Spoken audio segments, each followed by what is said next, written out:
All right, welcome back to WMMA Now with your host, Chuck Stevenson. So, just got done with a nice weekend of fights, a little bit of everything. We had a championship fight on Friday night. We had an all-ladies event with Deep Jewel Saturday. UFC was Saturday night, had a couple of ladies bouts. And then Shudo, back over in Japan, finished it up on Sunday. So, nice way to pretty much close out the year. Not quite closed out yet, though. But anyway, let's get down to it. So we're going to Lancaster, Pennsylvania, of all places. Friday night held CFFC 91. They had a strawweight championship bout. Elise Reed defeated Jillian DeCourcy in her first defense of her CFFC strawweight title via unanimous decision after 4 rounds for some reason. And they were shorter rounds, too, 3 minutes each. Reed climbed to 3-0. DeCourcy fell to 4-3. I'll admit, had I been scoring this, I likely would have scored it a draw. I thought DeCourcy had the first 2 rounds, and I thought Reed picked it up really strong in the third and definitely took the 4th round. I'd be interested to see, how the judges scored it. I know it was 29, or was it 39-38 across the scoreboard, so every judge gave DeCourcy 1 round and Reed the other 3. First time I've ever seen a 4-round championship fight, and I'm disappointed that they were only 3-minute rounds too. I'm wondering if that's a Pennsylvania thing. I mean, talking my home state, and they do...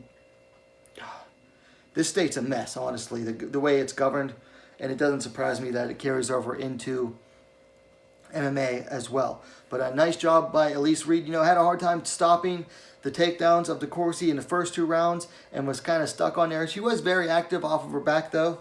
And then as the fight wore on, DeCourcy had a harder time getting those takedowns, and Reed was able to do a lot better on the feet, particularly in the 4th round. I don't think DeCourcy got even a single takedown. So nice job there for Elise Reed.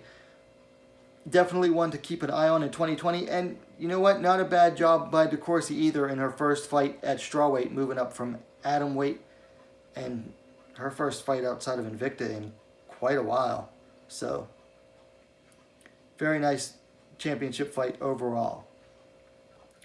So then we move all the way over to Tokyo, Japan, Saturday for Deep Jewels. Number 31 had, I believe, 7 pro bouts. We'll skip the semi-pro bout. So first up, at atomweight, Moe Sasaki defeated Moeri Suda via unanimous decision. Sasaki climbed to 2-0. Moeri Suda fell to 0-2. Now, I haven't gotten a chance to watch all of these fights. I've only watched the co-main and main event, so I'm just going to skip through most of these fairly fast. And all of them, but the last 2 fights were 2-round fights as well, but 5 minutes each round. Next up at strawweight, Ayaka Watanabe defeated Akari Jino in a battle of debutantes by TKO due to referee stoppage. 4 minutes, 56 seconds of the first round. Watanabe climbed to 1-0. Jino fell to 0-1. I did see this one. It was a nice stoppage. Some TKO via ground and pound, if I remember correctly.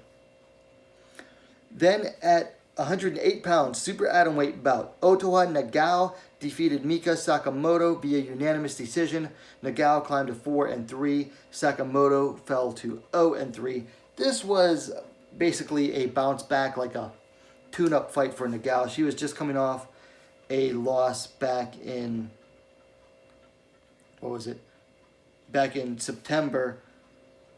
And she's been kind of bouncing off wins and losses there. So it was kind of a bounce back for her. And Sakamoto, I don't know, she's going to have to change something up to get going. Then next up at flyweight was one of the first of like 2 or 3 upsets in the evening.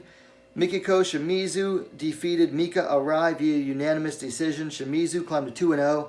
Arai fell to 5-5. This was a big upset. This was considered a tune-up fight, a bounce-back fight for Mika Arai, and Shimizu just denied it. Big upset here for Shimizu, and honestly, Mika Arai, she started out at atomweight, And then she went all the way up to like she went up to strawweight for a fight earlier this year. And then she went all the way up to bantamweight. And then now she has bounced back down to flyweight. She's got to get down to strawweight at the highest. I think she's getting overpowered at these higher weights. But nice job for Mikiko Shimizu. Miko Nirvana, they call her. Then next up, also at flyweight, Kate Lotus defeated Marina Kumagai via submission due to armbar. 4 minutes, 33 seconds of the first round. Kate Lotus climbed to 1-0. Kumagai fell to 0-2. I had kind of pegged this as an upset as well. I thought Kumagai's kickboxing experience, she was only 0-1 as in MMA, but she has some nice kickboxing experience. And Lotus got a taste of that and decided she wanted none of it.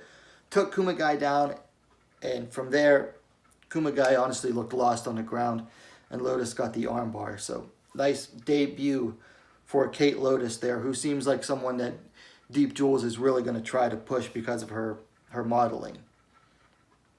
Then in the co-main event, big upset here. Seika Izawa defeated Miki Motono in a strawweight bout via unanimous decision. Izawa climbed to 2-0. Motono fell to 5-2. Like I said, this wasn't just a big upset. This was a huge upset. Miki Motono is the current Deep Jules strawweight champion. And they went into this fight with the caveat that if Izawa won, that she would get an immediate rematch for the title, and now she is going to get to fight for the title. Now, Izawa came off a win, an upset win in her debut as well, defeating Mika Arai, and then because she did so well in that fight, they gave her this Motono fight as a non-title bout, and she came in and her kicking game really spelled the difference here, and her takedown defense as well. Her kicks and takedown defense really were able to stop Miki Motono. Izawa, big upset, twice in a row. She could really be someone to watch for in the coming year. I mean, especially if she defeats Motono again to get the Deep Jules strawweight title at only 3-0. In only her third fight. And then finally in the main event, Shiyu Park defeated Saori Oshima via unanimous decision. Park climbed to 4-2. Oshima fell to 3-2. Now Oshima she came up in weight in this fight. She had just won the parent company of Deep Jules, the Deep microweight title, came in to fight Park at atomweight, and this was considered a little bit of an upset too, just because Oshima got the higher billing on the event poster and everything, being the Deep champion. I thought Park, though, should have been the favorite to win anyway, because she was already scheduled to face the atomweight champ earlier this year before the COVID lockdown hit. Park's striking and takedown defense in the second and third round really helped her to win. Now, Park got a penalty point taken in the second round because of a blow to the back of Oshima's head on the ground, so they penalized Park a point. And what happened was this fight went to one judge had it for Park, and two fighters had it 28-28. Now, Deep Jules has what is called a must decision rule. So the two judges ruled in favor of Park, who they figured would have won had it not been for the penalty. So Park got the win here. And she is expected to take place in the tournament starting in March for the Deep Atomweight title, which is currently vacant. Then Saturday night, UFC Fight Night. Thompson versus Neal, a.k.a. UFC Vegas 17, had a pair of ladies' bouts. First up, Tyler Santos defeated Jillian Robertson via unanimous decision. Santos climbed to 17-1. Robertson fell to 9-5. Robertson's biggest weakness that I've seen has been to fighters who are just honestly stronger and more athletic than her. And Santos is both of those. And she has enough of the skills to nullify basically everything Robertson did. I mean, Robertson was definitely getting outstruck on the feet. And then, twice, Robertson went for sacrifice submission moves that just really messed her all up. And Santos just basically dominated the fight. I mean, it was a very nice win for Tyler Santos over Jillian Robertson. And Santos should definitely be ranked come Monday, Tuesday when they release the updated rankings. Then also on the prelims, up at bantamweight, Kanzad defeated Sajar Eubanks via unanimous decision. Kanzad climbed to 14-5. Eubanks, fell to 6-6.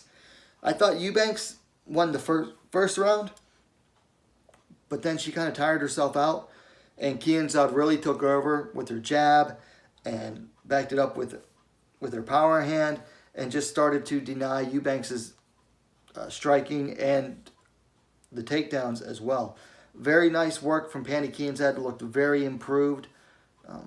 I'm not sure if she's changed gyms or if she's still with the same one, but just a lot of good improvements from Kanzad. Whereas Eubanks just is, I don't know if she's not putting in the road work or what, but her gas tank is just not getting any better and might in fact be getting worse. Now that's not to take away from Kanzad, because she showed more improvement than Eubanks did, but just, man, Eubanks, her gas tank, it's like, where is it? Then finally on Sunday, back over in Japan, Shudo had their final event of the year. At 112 pounds, Miyuki Furusawa defeated Miku Nakamura via a majority decision after 2 5-minute rounds. Furusawa climbed to 2-3. Nakamura fell to 3-3. This is actually a rematch these two had fought back in 2018, where Furusawa came ahead via a first-round armbar over Nakamura. But Nakamura actually had more momentum coming into this fight. She was coming off a win over Ottawa Nagao, which was a decent win for the time, but I guess Furusawa just has Nakamura's number. I wasn't able to watch the fight because Shudo is always on a Bima TV, and the Bima TV just manages to keep blocking, every VPN I've tried anymore. So almost impossible to watch their fights, so I couldn't watch it, unfortunately. All right, so like I said, nice weekend of fights. A lot of ladies' fights going on. We had a championship Friday night, which was a nice fight. While it lasted only 4 3-minute rounds, kind of weird. I'll chalk it up to, my home state, the Commonwealth of Pennsylvania, just being Pennsylvania. All ladies event on Saturday with Deep Jewels. A couple fights on UFC for Saturday night, and then finish it off back in Japan for Shudo. Now, there are still going to be some ladies' fights going on before the end of the year, and even once the year starts. A lot of people are saying, oh, there's not going to be any fights for like 3 weeks. Stop. Those are UFC-only fans that think that. If you don't think there's any fights going on, there's more to MMA than just the UFC. Look, here's the calendar right here. We have Octagon has a fight on the 30th. Ryzen has 2 fights scheduled, possibly a third on the 31st, New Year's Eve. Then on the 9th, this might be on Fight Pass, I'll have to check, but Valor FC has 3 fights scheduled. Then on Friday night, January 15th, LFA has a title bout, a strawweight bout scheduled. All of that, so 1, 2, 3, 4 events before the first UFC event of the year on the 16th. So there is definitely MMA going on during this break. Even some ladies fights, because all of those events I just showed you all have ladies bouts. So there is definitely MMA going on during the UFC break, which honestly, I'm kind of glad for the UFC break. We haven't had a break since July. So anyway, those are my thoughts on this weekend. Let me know yours in the comments down below on any of the fights. If you like the video, go ahead and give it a like. While you're at it, go ahead and subscribe to WMMA Scene Now, the most complete women's mixed martial arts dedicated platform on YouTube. Thanks for watching. We'll see you next time.